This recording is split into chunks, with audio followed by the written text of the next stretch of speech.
Hello అండి అందరికీ welcome back to my channel.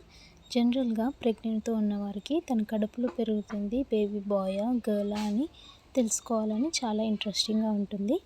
So baby bye అయితే నేను ఎక్స్పీరియన్స్ చేసిన కొన్ని పర్సనల్ సిమ్టమ్స్ని అండ్ నేను మీతో షేర్ చేసుకుంటున్నాను.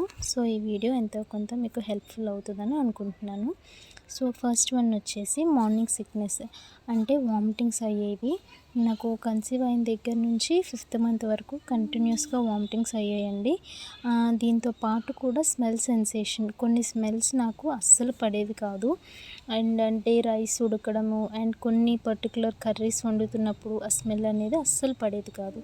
నెక్స్ట్ వచ్చేసి బెల్లీ షేప్, చూస్తున్నట్లుగా బేబీ బాయ్ అయితే ఓవెల్ షేప్లో ఉంటుంది కదా, సేమ్ నాకు కూడా అంతే అండి. స్టమక్ చిన్నగా ఉంది, ఓవెల్ షేప్లో ఉండేది, పొట్ట పెద్దగా కనిపించేది కాదనమాట.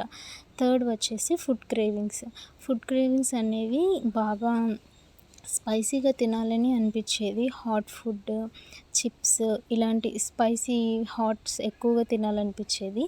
స్వీట్ క్రేవింగ్స్ అస్సలు ఉండేవి కాదు. నెక్స్ట్ వచ్చేసి మూమెంట్స్ అనేది నాకు ఎక్కువగా రైట్ సైడ్ తెలిసేది. బేబీ బాయ్ ఉన్నప్పుడు నాకు మూమెంట్స్ రైట్ సైడ్ ఎక్కువగా తెలిసేది.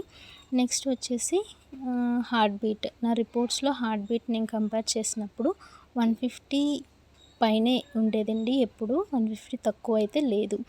ఇంకా వచ్చేసి ఏంటంటే వెయిట్ గెయిన్ అవుతారు బేబీ బాయ్ ఉన్నప్పుడు. అండ్ పిగ్మెంటేషన్ బాగా అవుతుంది, మదర్కి పిగ్మెంటేషన్ కనపడుతుంది బాగా. ఇవండి నేను ఎక్స్పీరియన్స్ చేసినవి, మీకు కూడా యూస్ అవుతాయి అనుకుంటున్నాను. Thank you.